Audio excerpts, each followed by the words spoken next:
So now we are going into part three, and this is the battle with Grendel.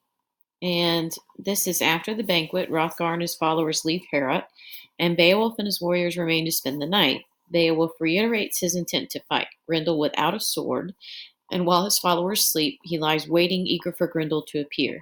So once again, remember Beowulf is the manly man that he is, and he is not going to use any weapons because Grendel doesn't use any weapons. So, duh.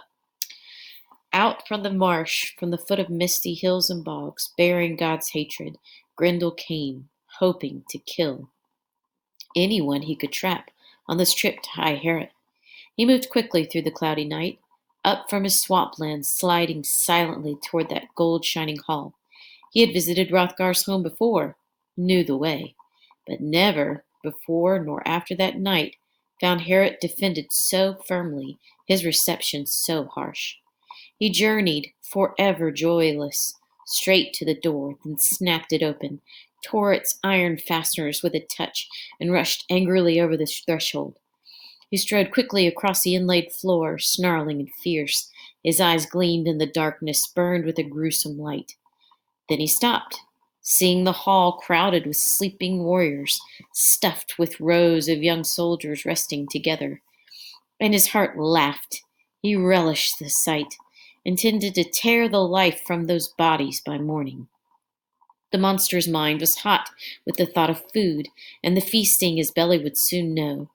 But fate, that night, intended Grendel to gnaw the broken bones of his last human supper. And we're going to stop there for just a second.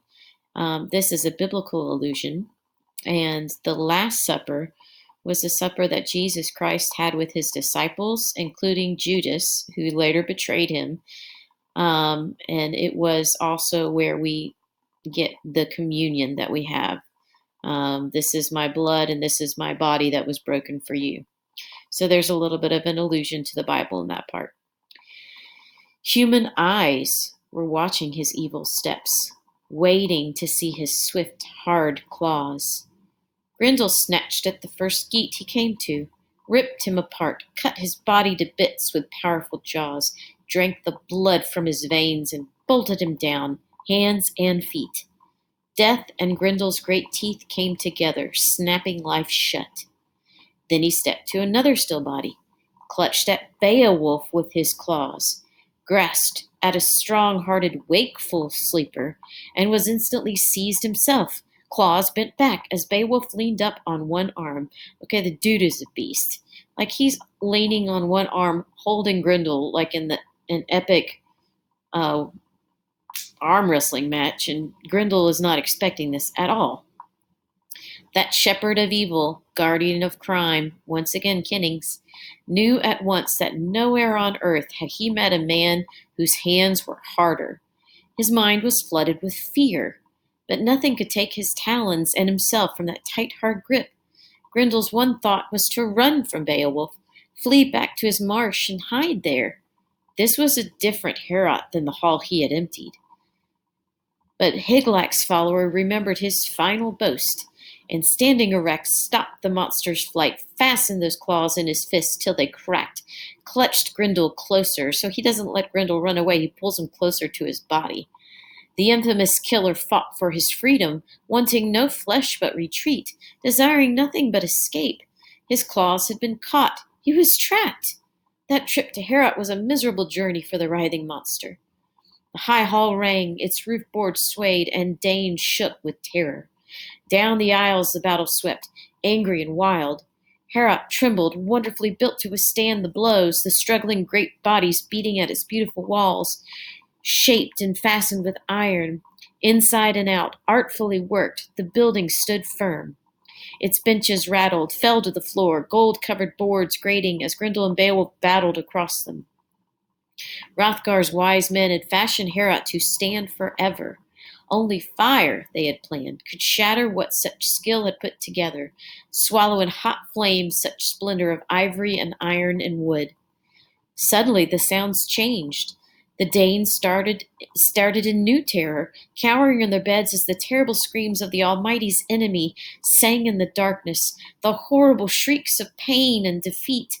The tears torn out of Grendel's taut throat, Hel's captive caught in the arms of him who of all the men on earth was the strongest. Morkinnings, that mighty protector of men, meant to hold the monster till his life leaped out, knowing the fiend was no use to anyone in Denmark. All of Beowulf's band had jumped from their beds, ancestral swords raised and ready, determined to protect their prince if they could.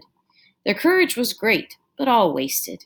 They could hack at Grendel from every side, trying to open a path for his evil soul, but their points could not hurt him. The sharpest and hardest iron could not scratch at his skin, for that sin-stained demon had bewitched all men's weapons, laid spells that blunted every mortal man's blade. And yet his time had come. His days were over, his death near. Down to hell he would go, swept groaning and helpless to the waiting hands of still worse fiends.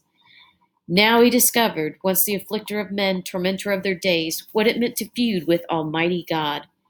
Grendel saw that his strength was deserting him, his claws bound fast, Higlac's brave follower tearing at his hands.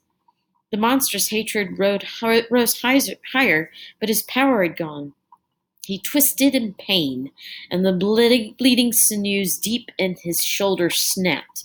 Muscle and bone split and broke. The battle was over. Beowulf had been granted a new glory. Grendel escaped, but wounded as he was, could flee to his den, his miserable hole at the bottom of the marsh, only to die, to wait for the end of all his days. And after that bloody combat, the Danes laughed with delight. He who had come to them from across the sea, bold and strong-minded, had driven affliction off, purged Heorot clean. He was happy now with that night's fierce work. The Danes had been served as he'd boasted he'd served them. Beowulf, the prince of the Geats, had killed Grendel, ended the grief, the sorrow, the suffering forced on Hrothgar's helpless people by a bloodthirsty fiend. No Dane doubted the victory, for the proof, hanging high from the rafters where Beowulf had hung it, was the monster's arm, claw, and shoulder and all. And then in the morning, crowds surrounded Heorot, warriors coming to that hall from faraway lands, princes and leaders of men hurrying to behold the monster's great staggering tracks. They gaped with no sense of sorrow, felt no regret for his suffering, went tracing his bloody footprints, his beaten and lonely flight to the edge of the lake where he dragged his corpse-like way, doomed and already weary of his vanishing life. The water was bloody, steaming and boiling in horrible pounding waves, heat sucked from his magic veins, but the swirling surf had covered his death, hidden deep in murky darkness his miserable end, as hell opened to receive him. Then old and young rejoiced, turned back from that happy pilgrimage, mounted their hard-hoofed horses, high-spirited stallions, and rode them slowly toward Heorot again, retelling Beowulf's bravery as they jogged along. And over they swore that nowhere on earth, or under the spreading sky, or between the seas, neither south nor north, was there a warrior worthier to rule over men. But no one meant Beowulf's praise to belittle Hrothgar, their kind and gracious king. Obviously, Hrothgar's our guy. And sometimes, when the path ran straight and clear, they would let their horses race, red and brown and pale yellow backs streaming down the road. And sometimes, a proud old soldier who had heard songs of the ancient heroes and could sing them all through, story after story, would weave a net of words for Beowulf's victory, tying the knot of his verses smoothly, swiftly into place, where a poet's quick skill, singing his new song aloud while he shaped it, and the old songs as well.